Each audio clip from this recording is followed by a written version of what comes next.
Elie, good morning. Good morning. How are you? Fine, thank you, sir. How was the weekend? Well, very nice weekend. I perturbed you in the night with my WhatsApp messages. Sure, yeah, in fact this morning around 1 a.m. 1 a.m. this morning. So, did you spend the weekend here in Douala? Yes, sir. Elie Smith, I want us to have our food for thought, image of the day, so that we comment together before going into the nitty-gritty of our conversation. Yes, sir. So, Patrick, see, it's juxtaposed between you have the brown and the, yes, that's it. The only time to look down on someone is when you are bending over to help. Exactly. That's a very, very nice proverb, which means that you don't have to look down on any person. And help is important. The help is important. So very nice. Very brief. Now, Pastor Khaled. Just like what I was preaching this morning, that life does not consist on material things alone. There's more to life, and so you should not laugh at somebody because he's down. You should always try as much as possible to be of help to people at any time. Kafu. From what I think is that you should help anybody. You see, it's not talk less of the class, nor the age, nor the group. Just help anybody you see, just like Jesus Christ did. Our image of the day. You see, Justin Gatley. Yeah, that's a sign of humility. Yeah, respect. Yeah, exactly. That you are the boss. Exactly. You're still the boss. Sure. Because come what more, I defeated you, but you're still the boss. Exactly, exactly. Because and also, I saw some people were kind of disappointed when Bolt never won, but it also showed that Bolt is humane. He also human, which means that he will not always be at the top. He has really transformed track and field and sport. You read the letter of Abraham Lincoln to the teacher of his child? No, I have not. Okay, you have to look for it, Elie Smith. Okay. He talked about failure, that the teacher should teach his child to accept failure because it's part of life. Because if you don't accept failure, you commit suicide. You can commit suicide. It's not only about victory. Life is not all about that. It doesn't matter how many times you fall, but all that matters is how you get up each time you fall. Exactly. Okay.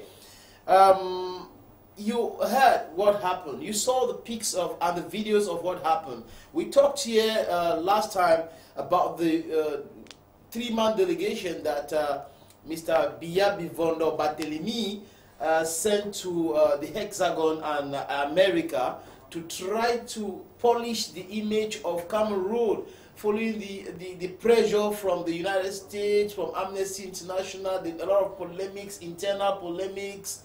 Laurent Esso, le jeune Belambela, and those who go every day to see TB Joseph because they want to die as minister, I won't call his name, went to Belgium, and you saw the humiliation Elie Smith. What your first reaction when you saw this video? My first reaction was that sadly, when we did a program here on Tuesday, I think on Thursday, I had predicted that it is going to be doomed, right? And I was not surprised, but I kind of felt bad because it is the image of Cameroon which is being humiliated, sold abroad. But then it is the persons, it is this government that wanted to be humiliated that way. And on the other hand, the problem is you cannot choose people who are part of the problem with the coffin vision, who are part of the problem. The coffin revolution. Exactly, who are part of the problems to go and solve kill us and put us in this coffin. Exactly. You cannot take those people who are who are the cause or the architect of the problem and think that they will go abroad to solve the problem. And if Mr. Esso was not that arrogant, the teachers would not have entered into the strike. Exactly, and the lawyers in fact. Yes. Because what I'm just saying is something I just said a while ago on Balafon. Mr. Laurent Esso is radioactive. Wherever he goes, he irradiates everybody who is around him. So it was wrong for the government to leave Cameroon here, ignore those who are on the ground, and think that if he goes abroad, he's going to have a kind of glamorous, hilarious welcome. So I'm not surprised with what happened. But now you're not surprised with what happened. Does this explain the fact that the President of the Republic is that very cautious, like going to the southwest, going to the northwest region, because like what happened, he has the impression that if he goes there, he will meet stone tough resistance from the people, and that they look at him in the eyes like Angwafo and tell him the truth. No, if the president decides to go to the southwest or northwest region, the people of this part of Cameroon, West Cameroon, are people who are responsible and respectful people. Nobody is going to throw him a stone. But I mean, tell him the truth in his face. That's yeah, what I mean. but people are going to tell him the truth. If you have your son or your daughter, at a certain point in time you have been beating him. One day when you want to beat him, he will tell you, Papa, look, stop. Now, if you do that, you're going to see what is going to happen. They will tell him the truth. And I think at a certain point in time, Paul Biya needs to stand somewhere and people tell him the truth, rather than accepting or encircling himself with people who are lying to him by the day. But I don't think people are really lying to now, him. if you say people are lying to him, we are the 2.0 generation, 6.2 if you want to put it that way, because it's very Android, it's iOS, it's Windows, all those technology. This thing that happened in Belgium, the next second it was on the phones of every Cameroonian. Is he not quite connected to have this information himself? Must these people come to him to give him the information? No, that's what I was saying. I will beg to contradict my own self. I was trying to say that he's being poorly advised. If you ask a colleague of mine, because I think once in a while when we say we need to quote some people with some authority, we have a colleague here called Anani Binji. He has been working as a journalist for 50 years. He said something on STV not long ago. Paul Biya, when he was working as a prime minister, he was against the end of federalism. But I don't understand why a person who was against something, once he assumes the mantle of power, he becomes a person who acts as though he doesn't know anything about history. I think one thing we need to remind people is a historic something of this nation, if you may permit. This country's demarcation was officialized in 1919, officializing two regions, acted by after the First World War. Yes, acted by the British. Alfred, they call it Simon Milner Agreement. Alfred Milner was a minister of territory of Great Britain. And then on the other side, his alter ego was called Simon Henry, who was a minister of colony and the navy. They decided to partition Cameroon as immediately they discovered that they were to conquer Germany. It happened in 1916, yeah. And then in 1917 it was officialized. And when that treaty went to England, the person who opposed it was called a certain General Charles Dobell. Why did General Because Charles? he led the army, Yes. the British and the French army, the troops that defeated the Germans in Cameroon. Yeah, he left Nigeria too. Yeah, he led the British army. They were called, that army was called the Royal West African Front. Yeah. Yes, West African Colonel Front. Dobell. Yes, he led it. He was angry simply because when the demarcation was done, the first demarcation, Miselele, Tiko, and Muyuka was in East Cameroon. And he said, no, we cannot accept it because besides Sanakam, we lost a lot of men in these three regions. So I want that region to come back to West Cameroon. The British then protested, but they decided to accept General Dobell's claim, simply because Dobell threatened to fight the French. And I think the British and the French discovered that they don't want to have a certain Fashoda, a repeat of the Fashoda incident that happened at Fashoda. So they decided to revert Tiko, Miselele, and Muyuka back to West Cameroon. But in return, General Dobell was punished and sent to Rawalpindi, then in India, but now in Pakistan. I want to say, I'm bringing all the thing to say that we are two countries, and people who are trying to refuse history, they are always going to be wrong. We are two countries because Cameroon never existed before 1984. Yeah, before 1884. Exactly. There was no Cameroon. There was no Cameroon. The Berlin Conference, they had to partition Africa, and most African countries started existing after the Berlin Conference. So exactly. we didn't have any name like Cameroon before the Germans came in. Yeah, the Germans are the creator of Cameroon. Yeah. So I think that most of when people come and say, no, we are just Cameroonians, it is just like I have children, right? I have children in Peru, I have children, a child in Congo. Those children come from one father, right? They have two different education, but they are not the same. They are two people. So that's the problem of Cameroon. When it was divided in 1960, officialized in 1919 at the Versailles Conference, when the boundaries were officialized, they became two entities. The Parisian suburb. Exactly. They have to respect it. And I think the government did a good thing, because we have to.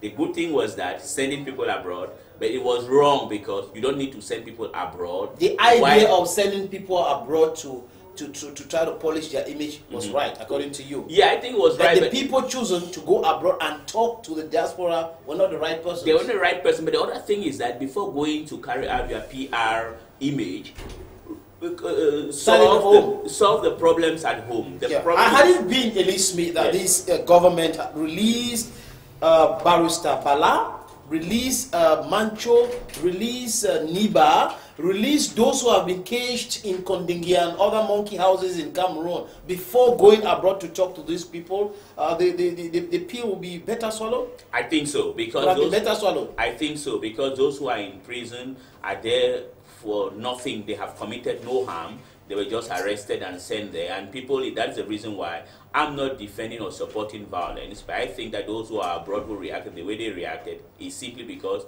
But were they really violent?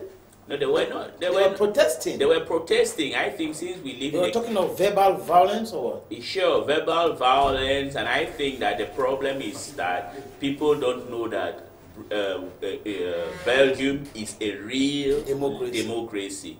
It is not where lawyers go and demonstrate, you beat them up, you humiliate them. When teachers are demonstrating, you send them in jail. But he said something later on, Laurent is so, that the way these people behave is an issue of education.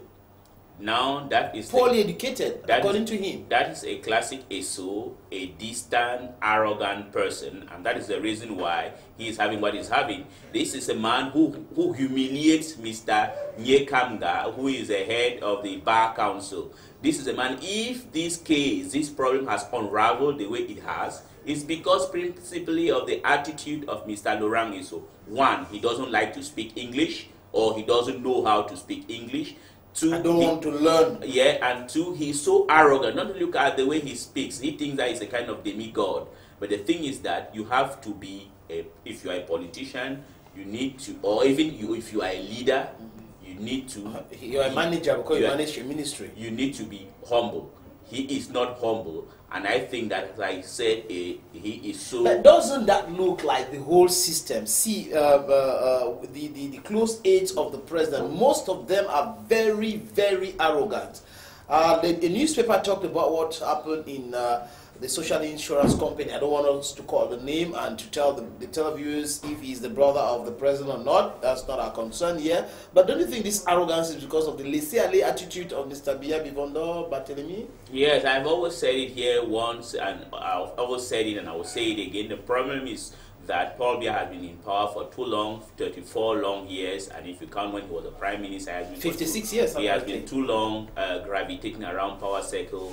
I think that he's already an old, exhausted man who has to leave if he wants to solve the problem. But my fear now is that I can be a kind of prophet of doom. My fear is that as this thing is going, I am afraid that it might become something else. If the government is so humble, if Biya... Now, when you say something else, we're reading the lips of the chairman of the Social Democratic Front, Nijon Frundi, who said if something is not done, then if there's civil war in this country, Mr. Biya should be blamed? Yes, if there is civil war in this country, Mr. Biya should be blamed. I remember once, and I don't like to be talking about this, but I would say I wrote in a blog, I think around 2006 or 2007, that from my analysis, Cameroon under Paul Biya is going to end like Mobutu in Zaire, or the DRC, because we don't want that. I kind of make a parallel. Nobody's wishing that to happen. Yes, but if you read the book written by the Mobutu special advisor, Honoré Mbanda, in French say Ainsi sonna le glas, you look at the incidences that are happening today is just a kind of remake of what happened when Mobutu was going to the end of his long stay in power.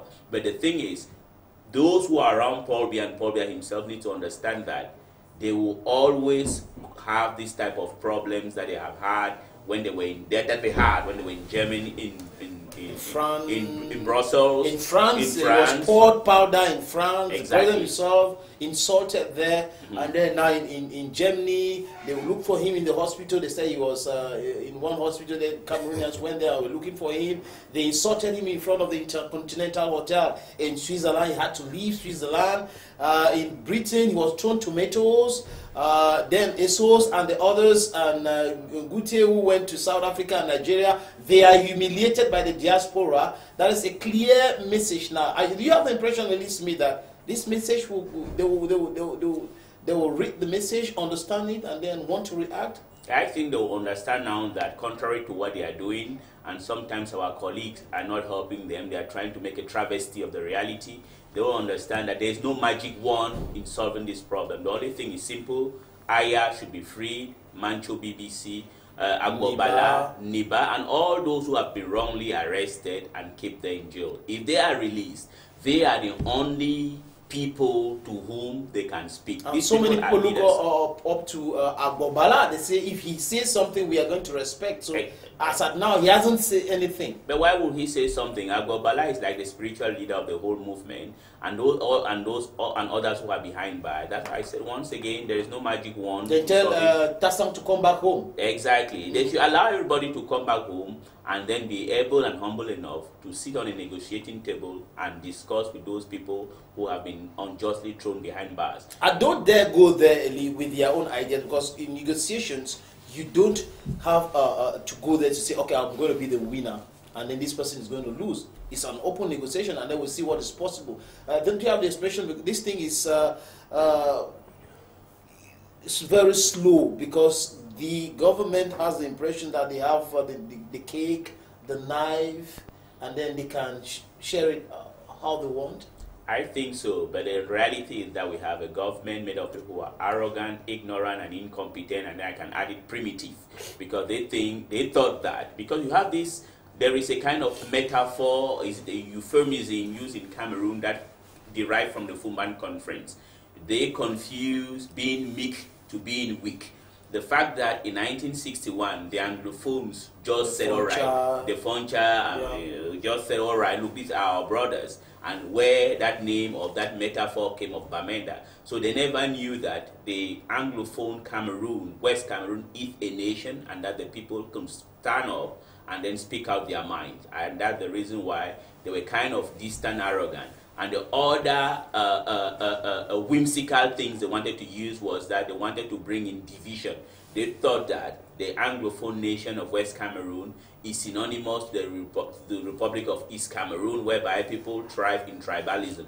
But they have now discovered that the people are resolved. And the one vicious thing they wanted to do, because I always hear people say, all right, the people of the Southwest are like this. But the one thing they have to forget, they should go back to their history book and understand that the father of West Cameroonian nationalism is called Elie, for Christ's sake. He is the one who began the Manfay Conference in 1953. And never wanted Southern Cameroon to join Ladipo. Yeah, he even said something that oil and water cannot mix. The only problem that killed Elie was, if you read the book of Victor Mukete, My Odyssey, that now Elie started changing his positions. Had it been he was constant, this type of mess wouldn't have happened.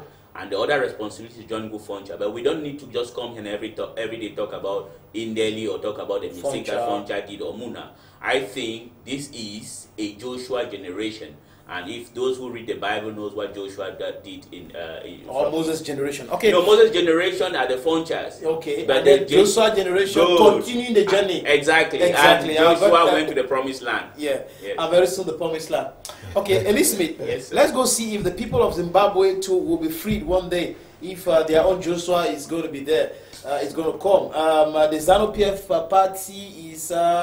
There's in-house fighting within the ranks of the ZANU-PF party.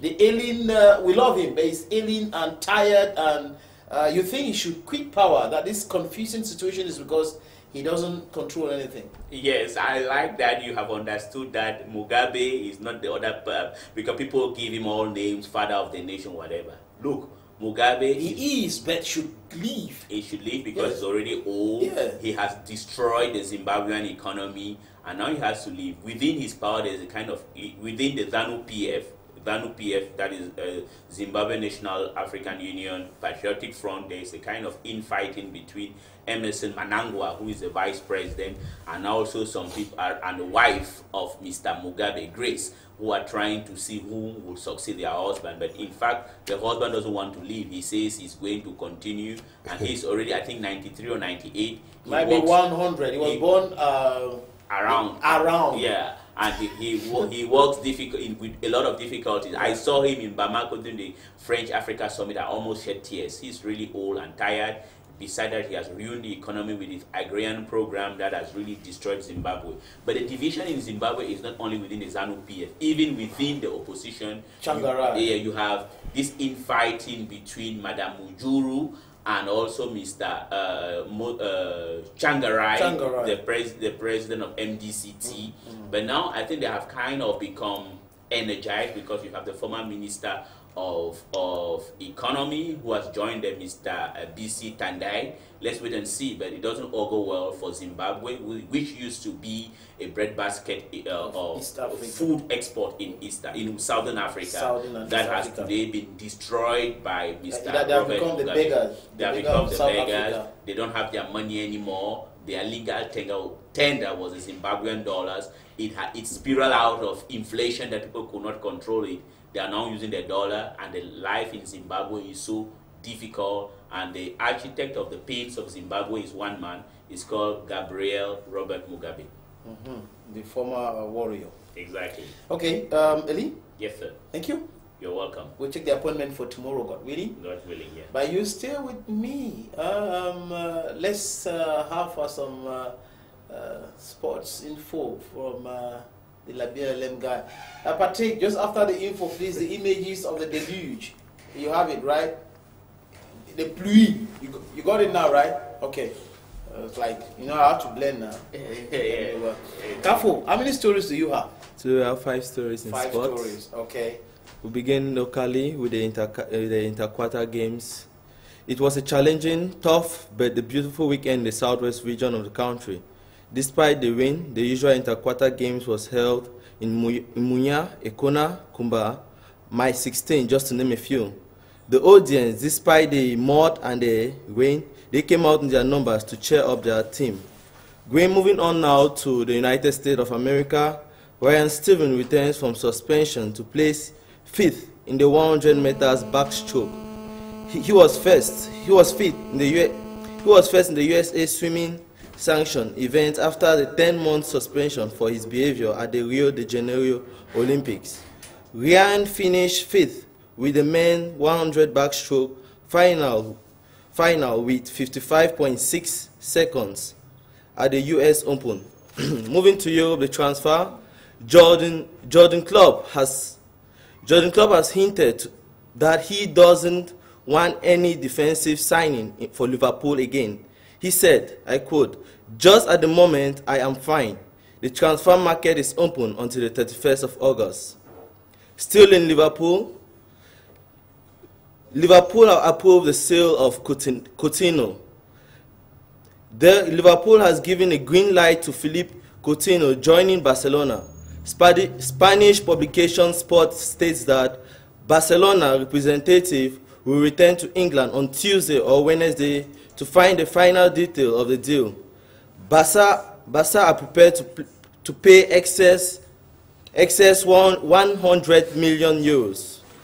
Steven Gerrard blasts Chelsea. He says Chelsea deserves no sympathy for the transfer dealing this summer.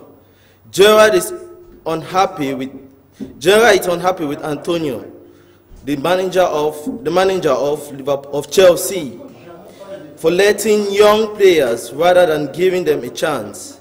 He said, I quote, they bought 4 players in which one is a goalkeeper and letting 8 go.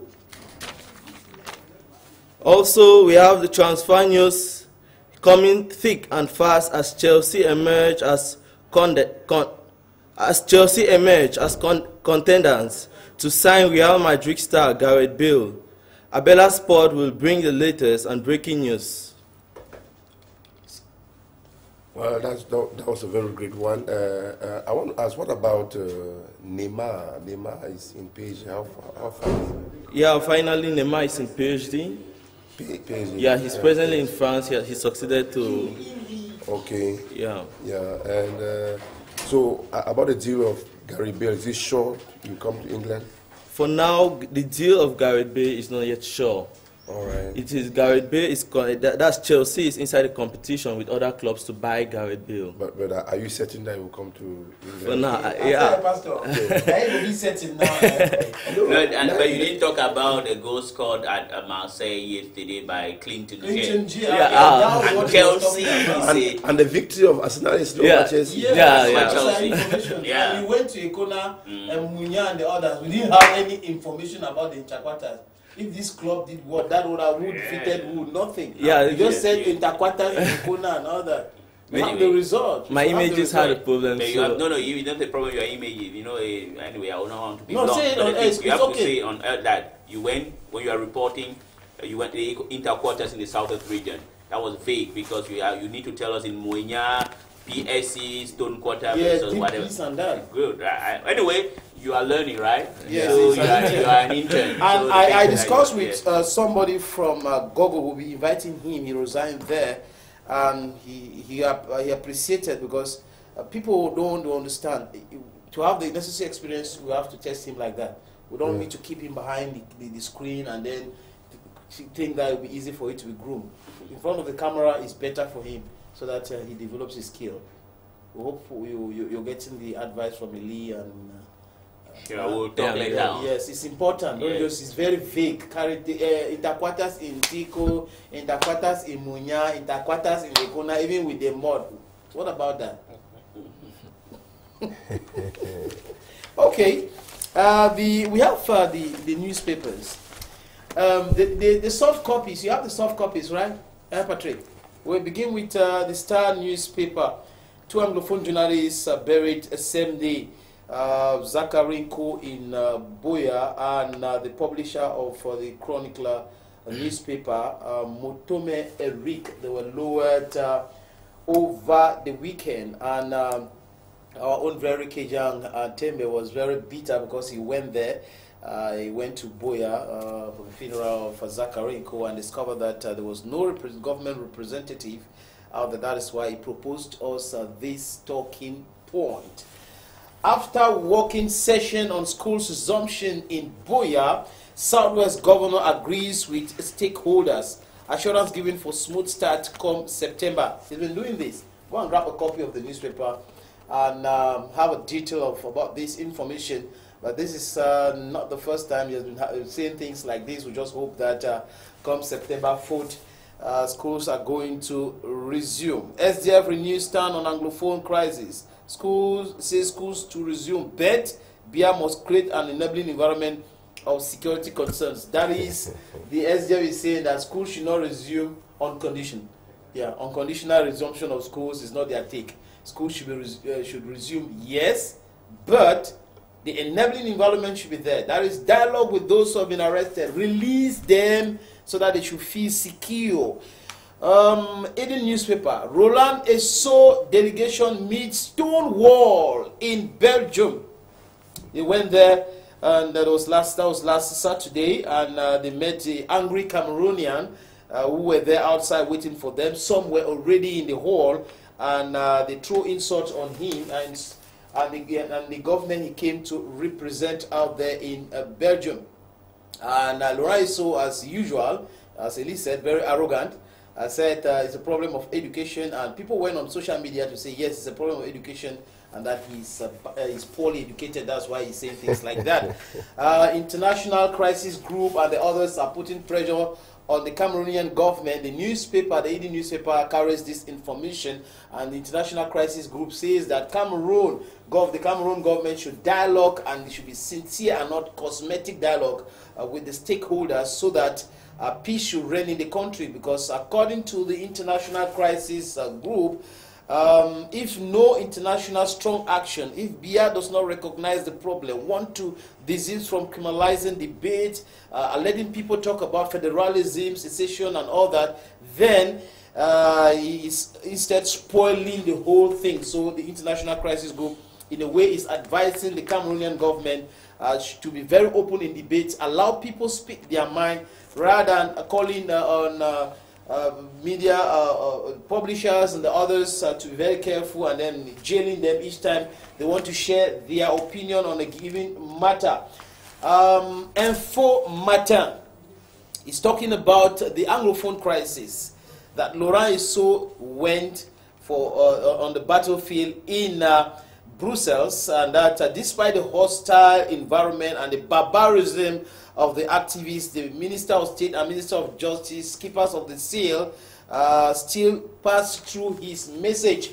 This the information Info Matin is carrying this morning, that despite the hostile environment, the insults and all that, Laurent Esso still passed his information.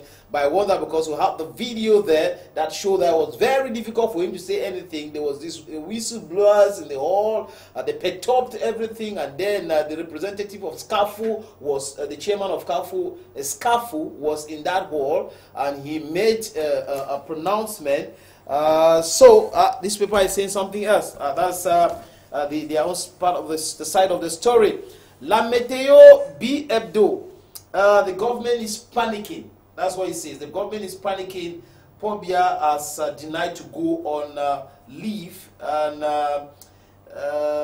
the young three crew, I don't know, the young three government is waited. So people are panicking. You know, in Cameroon today we have people who think their profession is minister. They want to die ministers. And some of them even go to TB Joshua because they want Mr. Biya to keep them as minister, because of, you know, the programs they have as ministers.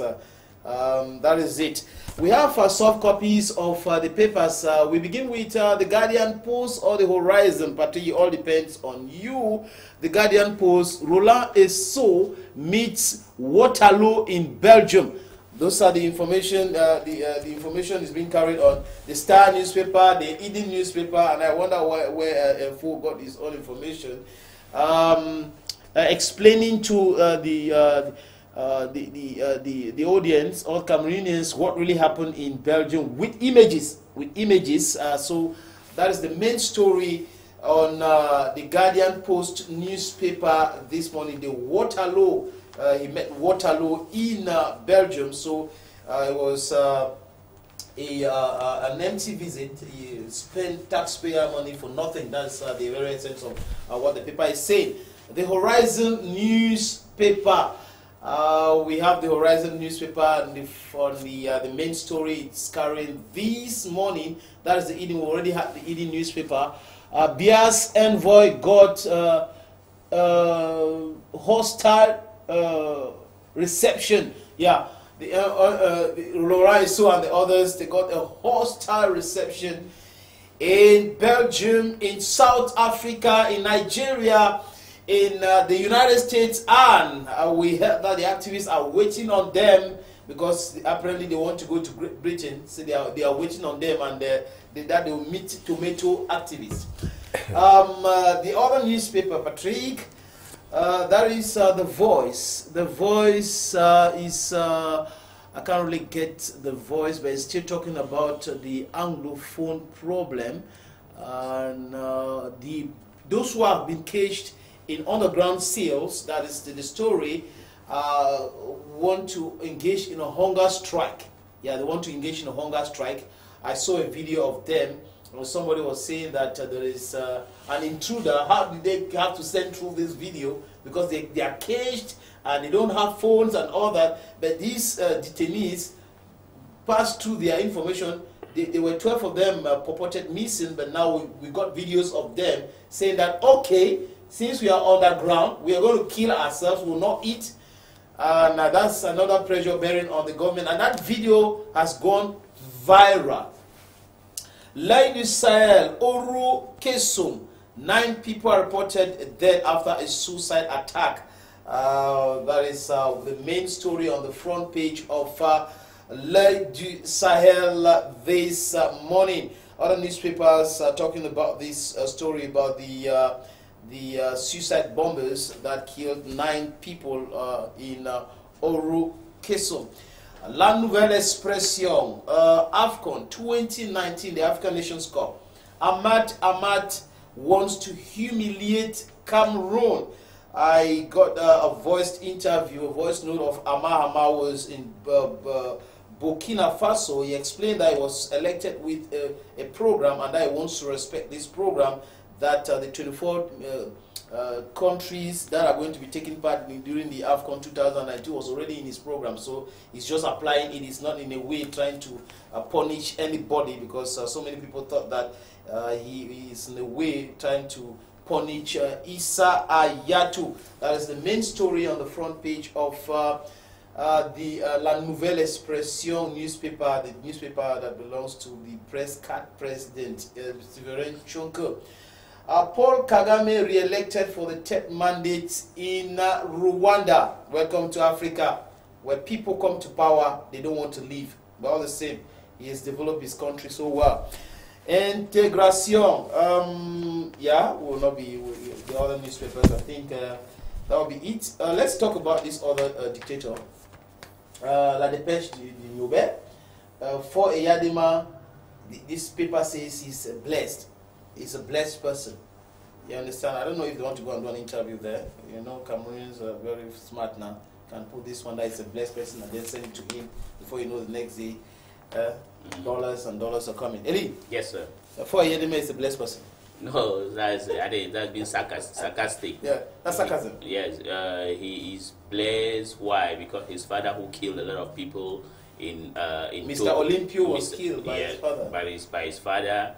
And then you talk about the other dictator called Paul Kagame. It is not because his country is transformed that we need to give Mr. Kagame a kind of plain sheet. Rwanda is a big prison where all the Hutus are in jail. And that what Kagame would have done is that after he may have ended the genocide in 1994, 1 or 2 mandates would have left power. I don't understand why he wants to stay everlastingly in power right up to 2034, as the new constitution of Rwanda authorizes him to do. But if he continues like that, doom can befall him, Elie, because those who overstay in power confuse their pocket or their families to the state. Exactly. And no one knows. No one knows. You know, people seems to just praise Kagame because we have to be just with ourselves. Why would we have this fixation? And some even say that they stole in the Congo to construct their country. Yes, but it's also the fault of the Congolese. If you have a set of people who just like to dance Dombolo and Mapuka, whatever, what do you expect? So I think that the problem of Rwanda is that Kagame has overstayed in power, and then the reconciliation... 25 years. Yes, it's too much. The reconciliation in Rwanda is not almost always what is marketed by the media that is pro-Kagame. Kagame did a wonderful thing. He ended the genocide, that's correct.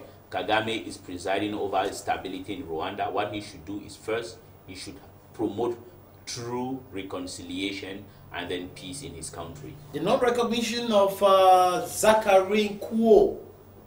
Yeah, you have a worry about that? Well, I'm worried because Zachary Nkuo was an icon. Normally, if you see a kind of government like ours that has little or no consideration for anybody, he was an icon. That is somebody who would have been fated as a hero when he's alive or dead, but now they just ignored him. I think Kejang is 100% correct to be very angry about the fact that nobody in the government showed up, because he's really somebody who is highly respected. Okay, let's go to Elie Alem. Let's go to Elie Alem, and because you'll be leaving us Lee Smith. Yes. And he is going to be leaving us Kafo. This is the deluge over the weekend in that part of the country. It swallowed so many properties, and you see farmland. It was over the weekend. The images were sent to us about, you see, what houses destroyed, very devastating. This deluge. You see the other images. Yeah, the people of Libialem. We are thinking of them this morning. I think it's in Esso-Ata and Wangui for it's a landslide that came, and the Bashe River left its banks destroyed compounds, cocoa, coffee, palm plantation, even attacked the chiefdom of Fualem. The chief has not been seen for 3 days today. The bridge leading to Fuatabong Leke's Palace cut and swept off. Total panic in the division. Yeah, it's really bad and it's really sad. So we extend our sympathies to the people of Lebialem.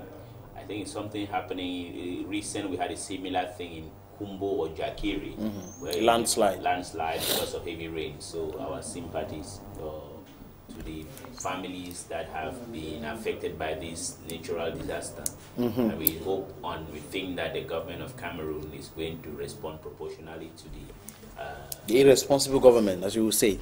That's in Eso Ata and in Joa Gui. That is the place and the Bache River that left its banks to destroy after the deluge, to destroy cocoa, coffee, palm plantation, and then they're still looking for the chief of Fualem. The bridge, as I said. Are you saying that he was carried away by? No one knows. No one knows. Okay. We cannot say with certainty if he was carried away by the floods, but they are still looking for him. The bridge leading to Fuatabong Leke's Palace cut off. Okay, Elie, thank you. You're welcome, sir.